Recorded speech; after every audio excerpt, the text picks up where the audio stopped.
Friends. ரீசெண்டாக dowry ஹராஸ்மெண்ட்டில் ஒருத்தவங்க செத்ததை பார்த்தோம். Not only dowry, many other reasons கூட. நம்ம வந்து அது உமன் எம்பவர்மெண்ட், உமன் எஜுகேஷன், தன்னம்பிக்கை, தைரியம் இதெல்லாம் சொல்லியும் வந்து நம்ம அந்த 4 பேர் அந்த 4 பேருக்காக பயந்து நம்ம வந்து நம்ம வாழ்க்கை எடுத்துக்கிறது சரியில்லைங்க.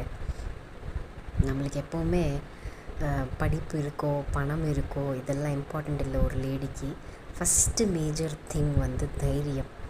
அதோடு சேர்த்து இதெல்லாம் இருந்தால் தான் நம்மளுக்கு வாழ்க்கை வந்து ஷைன் ஆகும். எல்லாம் இருந்து தைரியம் இல்லைன்னா கஷ்டம்.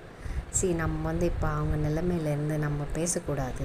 பட் இருந்தாலும் இதே மாதிரி யாரும் பண்ணக்கூடாது.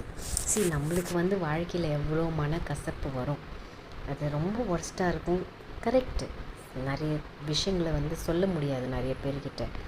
பட் வந்து அதுக்காக நம்ம உயிரை எடுக்கிறதுங்கிறது சரி கிடையாது. இது வந்து கடவுள் கொடுத்த உயிர், நம்ம அப்பா அம்மா கொடுத்த உயிர்.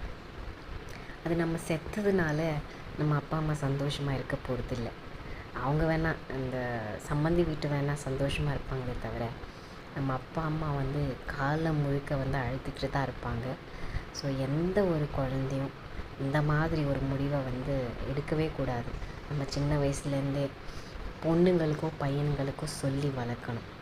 என்ன போனாலும் சரி, வாழ்க்கையில் உன் தைரியத்தை இழக்காதுன்னு. அதுதான் ரொம்ப ரொம்ப இம்பார்ட்டண்ட். என்னங்க அவங்க என்ன சொல்லுவாங்க, இவங்க என்ன சொல்லுவாங்க, யாருங்க நம்மளுக்கு சொல்ல போகிறாங்க? நம்ம அப்பா அம்மாவை தவிர உலகத்தில் யார்? நினச்சி பாருங்கள்.